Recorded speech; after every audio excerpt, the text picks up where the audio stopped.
Cool. So for those of you that have managed to join, like, welcome, and thank you so much for taking the time. I know everyone's super busy, but it's nice to have some people here that I haven't managed to speak to in a while. This is actually episode 1, as it were, of our new webinar series called Feature Spotlight. It's also the first ever webinar that I have introduced, and I didn't know if I was going to game show host it, come in jazzy, but I think I'll save you all from that, given the technical issues that we've had. So the idea about these webinars is to raise awareness of some of our new features that we've got, but also to dive into some features that feel really current. And some of our customers at the moment are focusing heavily on integrations and the possibilities that that brings, which feeds really nicely into today. So the way it's going to work is we're going to have a bit of an introduction to Alertive from Tim. He's then going to deep dive into a key feature with a live demo, and then we'll do some Q&A at the end. If you do have any questions, if you wouldn't mind just popping them in the chat, we will do our best to get to all of them, but with such a short time, and especially that we've started slightly late, anything that we don't get to, I will follow up afterwards. Lastly, this is being recorded, so please do not swear, Tim. And if anyone does have any colleagues that they would like to find value out of this, please do share the details with us, because we'd love to, welcome them, and next time we'll share the recording with them. Without further ado, over to you, Tim. Wonderful, thanks, Poppy. Hi all. I'm sure I've probably met most of you before, or if not, really nice to meet you. My name's Tim Fowkes. I'm a solution consultant here at Alertive. Really excited for you to be here today. Thanks so much for joining us. Hopefully we'll make it worth your while, and I'll show you a couple of cool bits and bobs. For anybody that doesn't know us so far, I'm just going to give a really quick intro. So Alertive, we're not very imaginative when it comes to company and product names. We just use the same one. So we're Alertive, and we have our product Alertive. And we really kind of set out 6.5 years ago to help healthcare workers communicate better. So providing a tool. And starting out on that journey, where we really kind of came from was we had a couple of customers that had issues with how they were communicated at the moment, both from a legacy perspective, you guys will know all of this stuff, but from a legacy perspective around processes and technology available, switchboard, pages, bleeps, and also consumer messaging apps.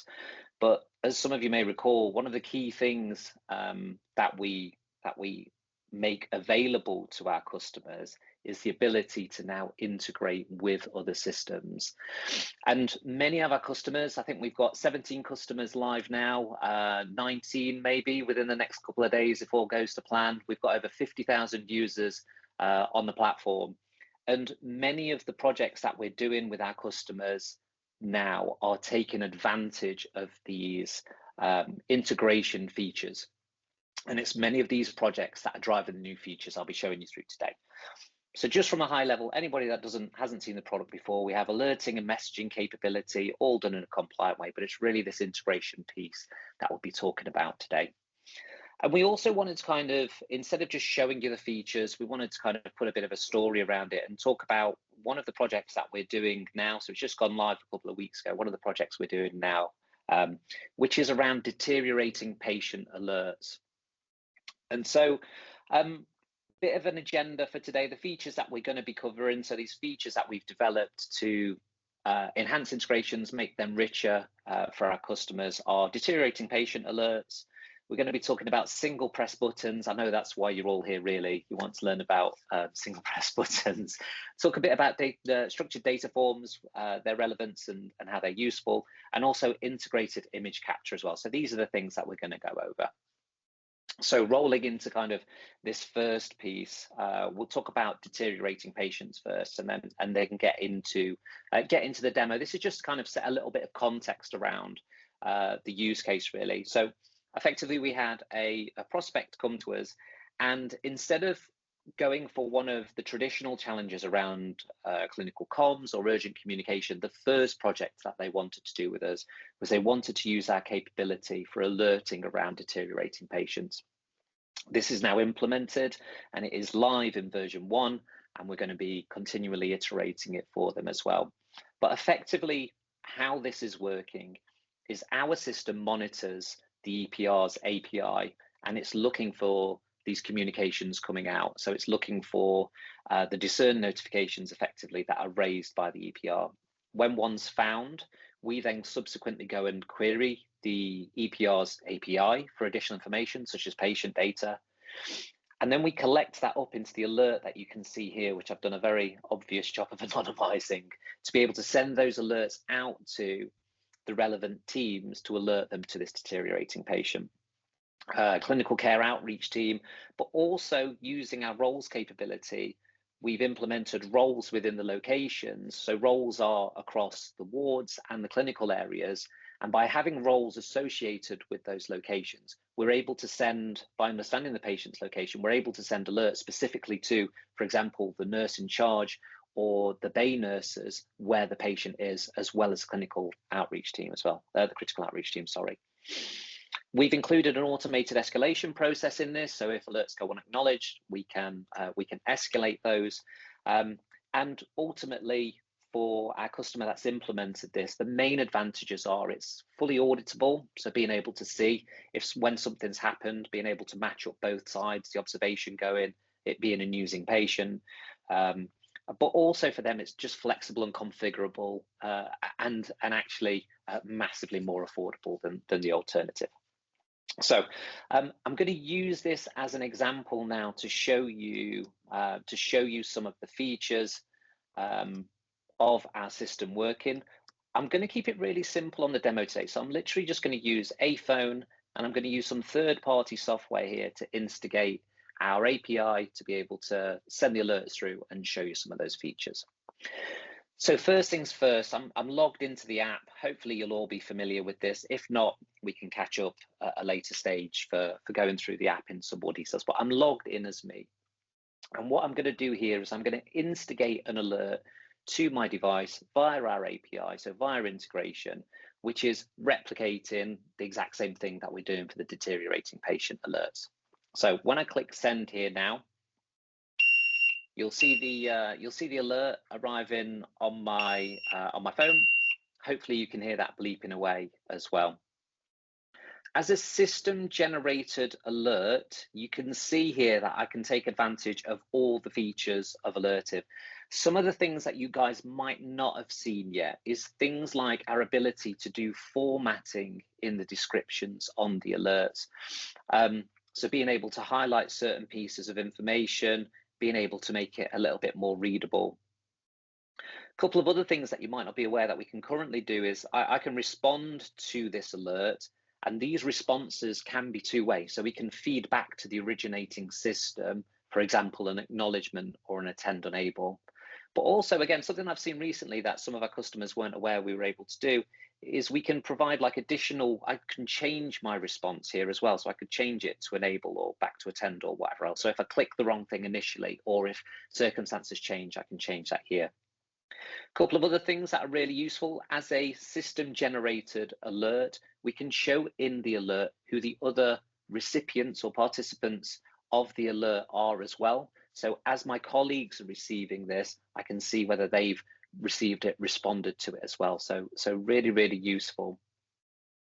So the alerting, all our standard alerting capability, overriding volume settings, all the stuff that you'll know and love, available via the API. So what I was keen to now show you is, as well as the system generated alerts with the formatting and the other pieces that I've shown you in here and the ability to write back, as well as having system generated alerts in our system, we can also have system generated messages. And this is an integration message example here that I'm including in this alert. And the reason why I'm bringing it on to messages now is this is where the buttons that we've developed start to come into play.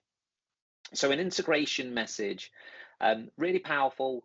They can be pulled in from, pushed into conversations in Alertive, either by Alertive, or they can be generated by other systems as well. So say, for example, if you're having a patient context conversation and an external system wanted to push some data in there, you can use integration messages for this. Integration messages can just be information, And that information can be really nicely formatted as well. So I've got a really simple example here, but I'm just going to come out of this alert. I'll come back into it, but just coming out of this alert to show you a different example. Integration messages can also have quite a lot of data in there. They can be formatted, such as this observations here, or for example, if I wanted to get some test results back for a patient, I can have really nice rich formatting in those patient test results as well. So really supporting a clear view of data. But in this case, in my deteriorating patient alert, I've wanted to keep this really simple. So integration messages allow HTML formatting, so you can put richer data in there. But also as standard, our integration messages can include buttons. So this enables you to respond to things within these integration messages. So as an example, I've kept it very generic here in this demo, but as an example, you might want a radiology image to come through and for just to be able to simply just approve that radiology image, or you want some test results coming back and I just want to simply approve those test results or acknowledge that I've got them. But also you might get some blood results back and you want to order some new test results based on what you've seen or those being old.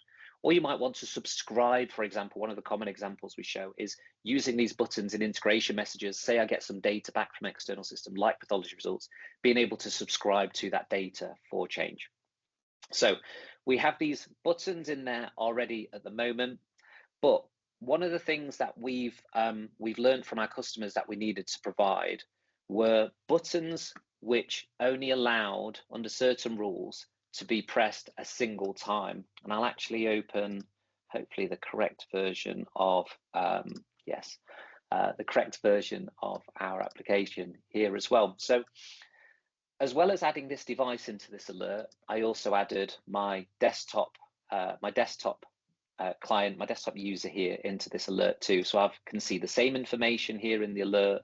I've got my attend response options, etc.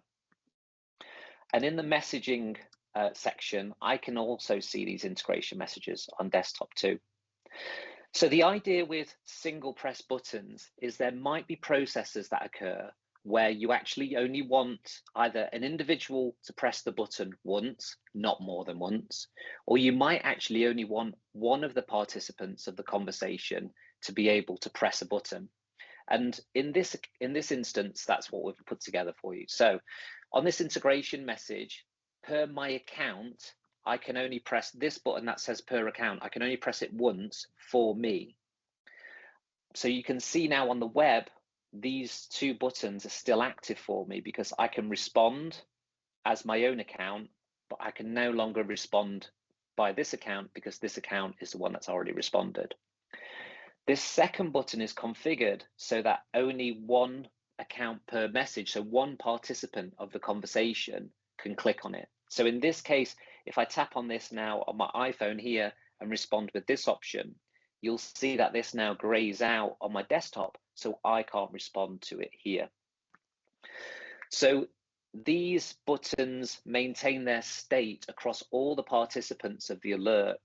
And one of the reasons that we've built these is for things such as events where I maybe want to do a transcription of data to another system, and we don't want that to happen more than once. Or, for example, an approval process. So if I have got some results come back, and I only want one member of the team to do an approval, I don't want multiple responses back, we can then set those up so they can be logged. These can be grouped. You can have multiple on there. So for example, this could be multiple choice. Do you want to do A, B, or C? And when a user selects, say, B, we can blank out the other two responses so they can't go in and answer multiple ways as well. So really powerful. Many of you might have heard me describe our system as a bit of a box of Lego bricks. So this is a new brick for you to be able to build new things with. And we're excited to understand and work with you guys to maybe build some POCs out with some of this stuff too. So the next piece that I want to show in here, so far we've shown you the deteriorating patient, an example of a deteriorating patient alert coming through here, so something generated by another system. We've shown you examples of our integration messages. So these are messages that can be generated by Alertive or other systems where users can receive rich data, so formatted data in there, and we can get responses back from users to these messages, and we can limit how many times those responses can be put in. The next piece that I wanted to show now was our data capture forms. So data capture forms, these are effectively a way of passing structured data back from Alertive to other systems. That's the main case for which they've been developed. As some of you might have seen already, you may or may not have integrations live in your system yet, but from this plus button down here, from the action button in the Alertive app, we have our options to do standard things, such as doing our attachments and photos, etc. But also any integrations, integrations that we've developed, we can make these available from action buttons in the app here. So I've configured one into this alert, but they can be configured on different conversation types too. So in this case, I've launched this data form, and my goal really here is to kind of illustrate the level of capability that are in these forms. So we've got multiple types of fields that we can talk about. So we've got text fields in here. We can include prompts and everything else in here for users. We have list fields, so we can have multiple select list fields. So maybe I want to select a ward or a location, or maybe I'm requesting a task and it's the type of task that I'm requested. Number fields with extra validation on there, such as minimum and maximum. We have date fields, so we can have like a nice date input. So if we're asking for something to be done by a certain time, certain day, or whatever else. And also we support images as well. And these can either be done by choosing a photo off the camera roll, or by taking a photo and uploading that into here as well. So these are with the validation available on all these fields. Obviously I've got one of each field type on here, but you could have multiple. So let's say if you just wanted to capture a couple of images, or let's say you just wanted to capture some feedback, and being able to capture that and then clicking submit, what we do is configure these actions so that there's a specific endpoint set up for them, so that then we can launch that integration back. So this might be a couple of things. This might be that we, it might be something like a call for concern, for example. So if you visited a patient and you wanted to raise a call for concern, then you could do this with a form and being able to then submit that, instead of having to go through and have it in a conversational manner, being able to just capture the specific information. Maybe this is something like a don't walk by. So you've seen potentially a hazard in and around and you wanted to report that, or maybe it's a specific request for something for the patient, and you want to capture that in a formal way. So really powerful structured forms with lots of different types in there, being able to make these fields required, being able to have multiple forms, do multiple things on you as well. I haven't wired that up yet, so hence it's failed, but at least we know it tried. And yeah, the final piece on this is around that image capture that's in there as well. So on this form, I've got the image capture, so being able to take a photo, being able to upload that into our app, and being able to push that up. You know, we've got the controls here to be able to see it again or delete it if it's not right and whatever else, but doing that securely, that image not going on the camera roll, not otherwise being available. So if there are use cases where, for example, you're asking for a task to be done, if that information or that image needs to go back into another system, if it needs to go back into EPR, if it needs to be recorded somewhere, then doing this in a really easy way, capturing it in the form and pushing it back. So I've shown you there the deteriorating patient alerts. I've shown you the integration messages with the buttons that can be used in different ways. It can be used once by a user or just once in a message.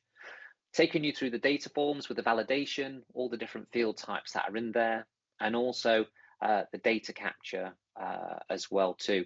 So I'd really welcome more than happy to go through the questions that we've got today. We've got plenty of time to go through the questions that have been coming through, and anything that anybody else wants to raise.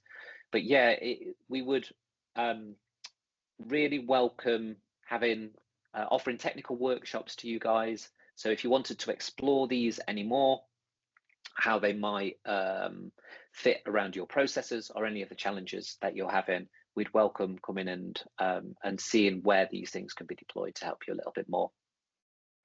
So for now, that was all from me. Thank you for listening, and happy to pass back to Poppy, and we can go through the questions, or happy for people to jump into. Perfect. Thank you, Tim. We do have a couple of questions come in, and if anyone listening hasn't popped theirs in yet but wants to, please do.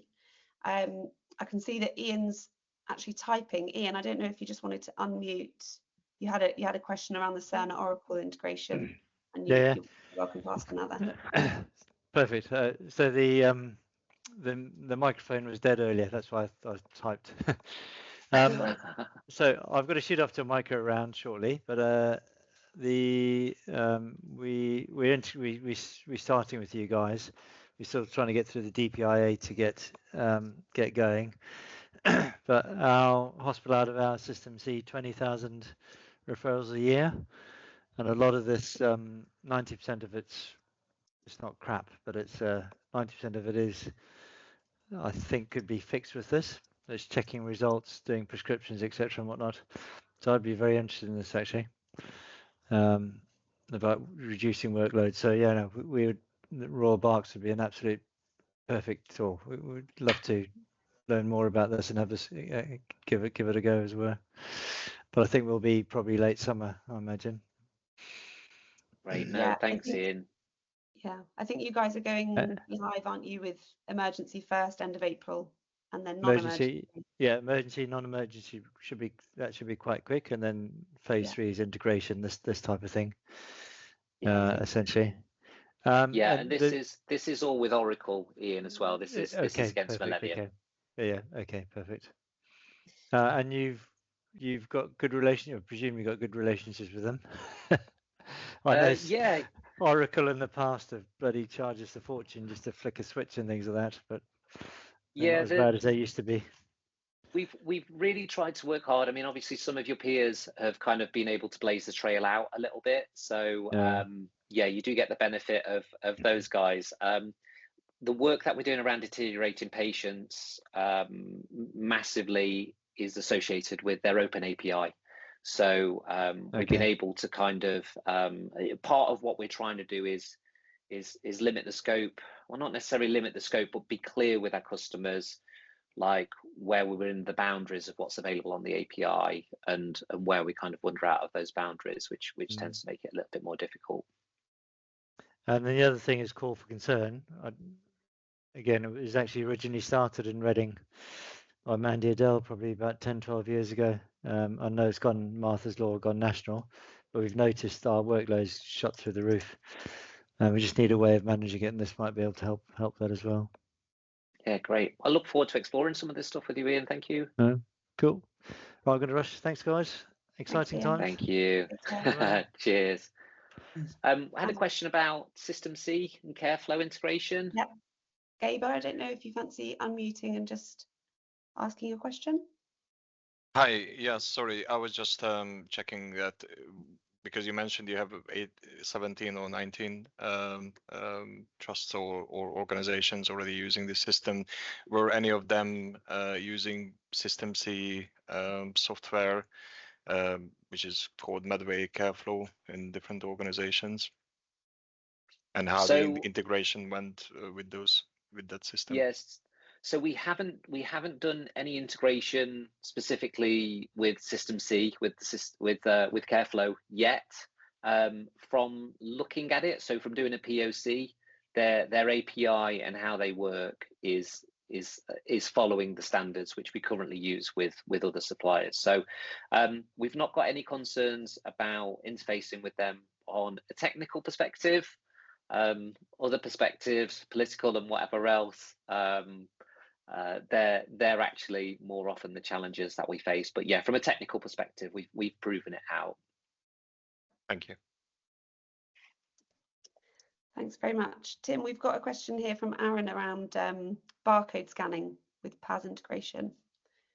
Yeah, absolutely. Yeah, so to illustrate that, I'm glad I kept my screen on now. So to illustrate that, I'm going to choose a conversation here. I'll add one of my other colleagues to it. So yeah, very much so. The example that I've shown so far is for a system generated integrations. But if you were being proactive and wanted to go out and start some of these integrations yourself, you're able to start a conversation, and then you're able to look up a patient by scanning a barcode, or just putting in the MRN number, the patient number, whatever else it might be. So yeah, we can scan barcodes, confirm, and then this creates the patient context conversation for us, a chat which is locked to this patient. So then from there, because we are locked to this patient, any of these integrations that we then do, such as, like let's see the latest orders from Clinicis or whatever else it might be, because we're set to the context, we can then go and do those integration actions on that basis. Is that what you were asking, Aaron? Yeah, that's amazing. Thank you very much. It's exactly what I wanted to hear. Cool. Looking forward to working with you. Thanks. Thanks, Aaron. And Yazid, your question is one that I love. I think it comes up all the time. I don't know if you wanted to jump on.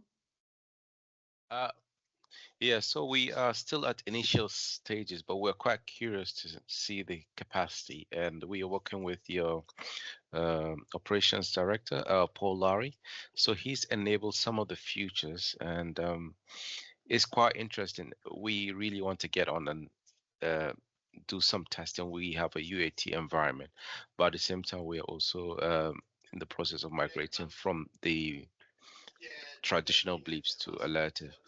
But we had a department pharmacy who are curious, and some of these features have been enabled for me, but what I found out is restrictive. So I've seen you offer more, and I'm sure some of our clinicians will be very excited. So I'll give you some of their names if they can watch the recording afterwards. Yeah, so we want to know, how does it work? Is it different from trust to trust, or is there like a pool of experience we can, look and say, oh yeah, we don't have to do this again. Bristol has done it, or someone else has done it. Yeah, we don't want to go reinventing the wheel, but generally some of the processes are very similar across the trust. So that's my question, really. Is there a box standard that we can customize, really? Yeah, that's pretty much it. It's like a box of Lego bricks, effectively, in that, and like you say, a lot of the processes that we see are semantically very similar. So if we can match the process as somebody else is doing it using these components, we'll do that. But again, obviously, all the features that you're seeing here today, we didn't have these 3 years ago, and we've worked with our customers to meet their requirements, and kind of this is the fruit of that labor, really, for you to be able to take advantage of. So yeah, we'd really welcome working with you, showing you more the art of the possible. I mean, as with most of our customers, you want to do the basics first, so your emergency, non-emergency bleeps and whatever else. But yeah, to know about this capability, we can certainly configure it in your UAT environment, let you have a play with it, and things like that as well. I would recommend a show and tell from other trusts speaking to us on a regular basis. That might be very helpful when you get a chance, of course. Thank you. Yeah, we love doing those. Cheers.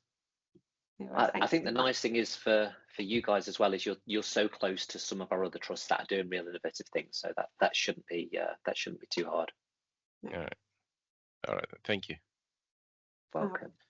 I'm just going to flip over. We've got a couple of people with hands up. Elizabeth Waddington, I've got you first. If you're yeah, two things. First of all, just to reply to the gentleman who's just spoken, we have Alertive up and running, and they are really good. They provide you why don't you do this? And we say, well, could we make it like that? And they do it. So I'd say it's very much out of the box, but then they very much let you do what you want, change it a bit. But they're very much provide you with solutions rather than you saying, oh, what, should we start from scratch? anyway, going back to my question, was this like where you're pulling through these latest results? Is it a two-way? Would I be able to view the results and then say, for example, file them, and that would send it back across, or not? So it depends on the back-end system is the Okay. honest answer. So, and this is the nice thing, right? So if I did get these specific test results back, so we've implemented this. I don't like the name, but it's ended up being called BloodBot. Sorry for anyone at NN who's on the call, but so it's been called the BloodBot colloquially. But effectively, we've integrated with Clinisys ICE. We can go in and request the orders in this way. And then what the system does, how it's got through approval, is what the system does is it then sends a standalone conversation back to the person that requested the order or requested the results. It sends a direct conversation back to them with the results in it. And this helps us handle things like wrong blood in tube and scenarios like that might occur. But yeah, absolutely, within that conversation that comes back, if the back-end system supports it, we could use the buttons on the integration actions. This one says view latest results, but this could be, what was it you asked, Elizabeth, about being able to file it, to say that you've seen it and actioned it. So you're saying I could, on my Alertive, we've got ICE, I could order some Usenease, and would it alert me when those came back? Yeah, we could do that. Yeah, absolutely. Yeah. So so you can do that now within communicating with ICE. Perfect. It's live. It's live now. Yeah. So absolutely, we can bring that to you guys. So yeah, two scenarios. One is watching ICE, seeing when test results are available, and then sending them to the ordering clinician. So that's kind of the same scenarios you've seen today. And then the flip side is this way round of being able to request the latest results, and then as soon as they're available, having them pushed back to you. And yeah, if there's something, and this is ultimately the thing for us when we're writing back, we need a pigeonhole that's writable, where we can push back that approve, that acknowledge, or whatever else it might be. Yeah, like the file it. But yeah, we'd love to work on that with you, Elizabeth. Yeah, that'd be great. Yeah, that would be good. Thank you. Awesome. Thank you. And I think we've probably just got time for one more. I know we're running over time a little bit, but Gabe has had his hand up for a while, so over to you. Thank you. Sorry, just very quickly about the barcodes. Do you think that would work with pharmacy as well, with product barcodes for medications and things as well? Could that be with electronic prescription system? Could this be somehow be connected as well? I like the way you're thinking, absolutely, and I think that's probably a bit further out than we've wondered before. So obviously, again, the capability to just scan a barcode and pull the data out of it is really simple and straightforward. So it'd be whether we could use that as a control elsewhere in the application and enhance it in that way to be able to do things. Yeah, that it'd be great to understand more and understand that process more. And so what are you thinking if in terms of like pharmacy taking an order and then fulfilling the order? TTAs, fulfilling the order and then obviously dispatching those orders. So when it's either collected or delivered within the hospital or collected by, then you just scan it and then you know that, and then automatically updates the electronic prescription module that this has been issued to the patient. Yeah, that sounds really interesting. Yeah, we see quite a lot of use cases around pharmacy. There's often a lot of benefit we can bring. Just simply the first time I saw the book outside of the pharmacy, where people were recording who they've paged, so that when that phone rings, they know oh, it's the Willow ward, who wanted Willow ward, and being able to put it out that way. Or people putting an order in, by the time pharmacists got off the phone taking the orders, the first people are already calling back to say what's the progress update on my order. So yeah, to be able to do things such as in a patient context conversation, I've put my order in over the phone or through another process, but in a patient context conversation, having an action to say check those pharmacy orders, to check the progress of it, And yeah, if we can do that via integration into the pharmacy system, where the pharmacist is just updating the order as they're doing the picking and packing and getting the TTO ready, they don't have to go back to the phone all the time to answer it. They can actually get on with it. So I think there's probably multiple parts of the process we could solve. And yeah, absolutely, getting some barcode scanning involved in that, I don't think that'd be too far for us to go. Thank you. Pleasure. Thanks, Kiva. So I think in the effort of time, we're not going to do any more questions now, but if you do have further questions, I'm very happy to follow up afterwards. Or I know Tim's mentioned already that he's really up for coming down for any technical workshops. If anybody, just like Gaber, has an idea that they think might work, Tim loves those. He'll make it work somehow. But thank you all so much for your time. I really appreciate it. We're terribly sorry about the link not working to get in, but we have managed to record the demo and all the information, so we'll send it out to everybody, and we look forward to catching you next time.